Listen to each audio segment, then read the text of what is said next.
Hello বন্ধুরা, সবাইকে good evening. সবাই কেমন আছো? আশা করি সবাই অনেক ভালো আছো, আর আমিও এখন অনেকটাই ভালো আছি। তোমাদেরকে বলেছিলাম না যে আমি কলকাতা গেছিলাম, কিন্তু কি বলো তো, কলকাতাতে গেলে না ওখানে যদি ধরো ঘুরতে গেছি, কোনো কিছু ঝামেলা নেই, তখন ভিডিও করা যায়। কিন্তু আমরা তো গেছিলাম সবাই কেনাকাটা করতে, আর তাছাড়াও আমার দিদি গেছিলো, আমার দিদির ছোট ছেলেটা ছিল, তো দিদির সমস্ত ব্যাগপত্র না আমার হাতেই ছিল। সেই কারণে না আমি ফোনটা বের করে ভিডিওটা করতে পারিনি, আর ফোনটা ব্যাগের মধ্যেই ছিল। আর জানো তো, ওখানে আমি লাস্টে ফোনটা বার করব আর এত কিছু ঝামেলার মধ্যে মানে কী হতো তার নেই ঠিক, সে কারণে আর ফোনটা বের করে ভিডিও করিনি। আর এত ভিড় ওখানকার, তো বাসগুলো এত মানে কি বলবো, বাসগুলো মানে চলতে চলতে মানুষকে নামাচ্ছে, বা চলতে চলতেই মানুষকে বাসের উপর তুলছে। তো সেই কারণে কোনো ভিডিওই তেমন করা হয়নি।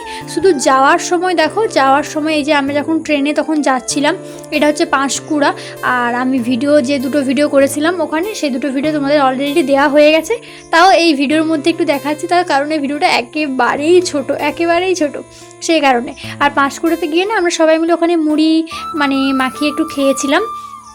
আর এই যে দেখো আমি এখন মুড়ি খাচ্ছি। আর তারপর দেখো এইটা না ফেরার পথে তখন এই জিনিসপত্র সব কিছু কেনাকাটা হয়ে গেছে, আর সবাইকার অবস্থা খারাপ, সবাই যে যার মতো চুপচাপ বসে আছে। পিছনে দেখো আমাদের সবাই বসে আছে, ট্রেনটা পুরো ফাঁকা ছিল সেই কারণে। আর কয়েকটা ছবি তুলেছিলাম, যে ছবিগুলো তোমাদের সঙ্গে একটু শেয়ার করে দিচ্ছি। এই দেখো, এটা আমার বৌদি, তোমরা সবাই জানো। আর ওপাশে ছিল আমার বৌদির মা, আর এটা না কাকিমা, মানে হচ্ছে যে উমা বলে আমার ফ্রেন্ডটা ছিল তার মা। আমার বোনের জন্য দেখো এই ড্রেসটা আমি ওখান থেকে কিনেছিলাম, কারণ এই ড্রেসটা না আমার ভীষণ পছন্দ হয়েছিল আমার বোনের জন্য, তাই কিনেছিলাম। ওখানে তো অনেক রেট কম, তাই ধরো ওই 250 টাকা এরকম একটা নিয়েছিল। আর এই দুটো লেগিংস কিনেছিলাম, আর এই যে টুকটাক অনেক জিনিসপত্র কিনেছিলাম। তার মধ্যে ছিল গার্ডার, ছিল একটা এঙ্গেজ সেন্ট। এই সেন্টটা না সুন্দর একটা সেন্ট, মানে স্মেলটা এত সুন্দর লাগছিল কি বলবো। এমনি এঙ্গেজের সেন্টটা আমার খুবই ভালো লাগে। আর দুটো গার্ডার ছিল এক্সট্রা, দুটো বড় গার্ডার ছিল, আর হেয়ার ব্যান্ড ছিল দুটো। এগুলো তো লুজ পাওয়া যাচ্ছিল না, তাই সবাই পুরো প্যাকেট কিনে সবাই দুটো দুটো করে নিয়েছিলাম। তো এই টুকটাক বাজারই আমি নিজের জন্য করেছিলাম, আমাদের বাড়ির জন্য। আর দিদিরা সবাই অনেক শাড়ি টাড়ি কিনেছিল আর কি, সেগুলো আর দেখায়নি, সেগুলো ওই ব্যাগের মধ্যে তখন দেখতে পেলে। আর একটা জিনিস, এই দেখো, এইটা না আমি অনেক দিন পর পেলাম। এই আগে আমার চুলটা দেখো, আর এখন আমার চুলটা দেখো। আমি তোমাদের দুটো পার্থক্য দেখাবো বলে এই ফটো দুটোকে একসঙ্গে করেছি। তো দেখেছো আমার আগে কেমন ছিল চুলটা, আর এখন কেমন হয়ে গেছে। আগে না ছোট ছিল, মানে দেখো পুরো কোমরের উপরে কিন্তু চুলটা ছিল একেবারে ছোট, আর তখন না চুলটা অনেকটা মোটা ছিল। দেখো তোমরা দুটো বিনুনির পার্থক্যটা বুঝতে পারবে। আর ঝঁদরা মদরা হয়েছিল আর কি, কারণ দীঘাতে ছিলাম। দীঘাতে তো জানো পুরো সকাল থেকে গেছিলাম, তো আমরা একটু চন্দনেশ্বরে গেছিলাম, মানে ওখানে মন্দিরে, তারপরে দীঘাতে গেছিলাম, তাই অবস্থাটা পুরো মাথার বুঝতেই পারছো।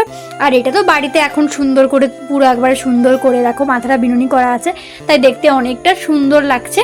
তো দুটো চুলের পার্থক্যটা তোমাদের দেখালাম, যে এই ছবিটা খুব বেশি দিনের নয়, হয়তো এই 3-2.5 বছর আগের ছবি। তো সেটাই তোমাদেরকে একটু দেখালাম আজকে, কারণ আজকে ভিডিওটা একেবারে ছোট, তোমরা নিজেরা দেখতেই পাচ্ছ সেই কারণে। আর এইরকমভাবেই আমি ভিডিও দেবো, তোমরা এরকমভাবেই আমার ভিডিও দেখো, আমার সাথে থেকেও, আমাকে অনেক অনেক সুন্দর সুন্দর কমেন্ট করো, আমার না খুব ভালো লাগে। আর ভিডিওটা করবো না বলেছিলাম, কিন্তু নিজেরও মনটা খারাপ হয়ে গেছিলো যে করবো না।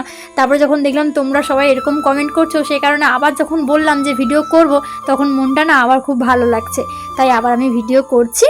তোমরা সবাই আমার পাশে থেকো। চলো, টাটা।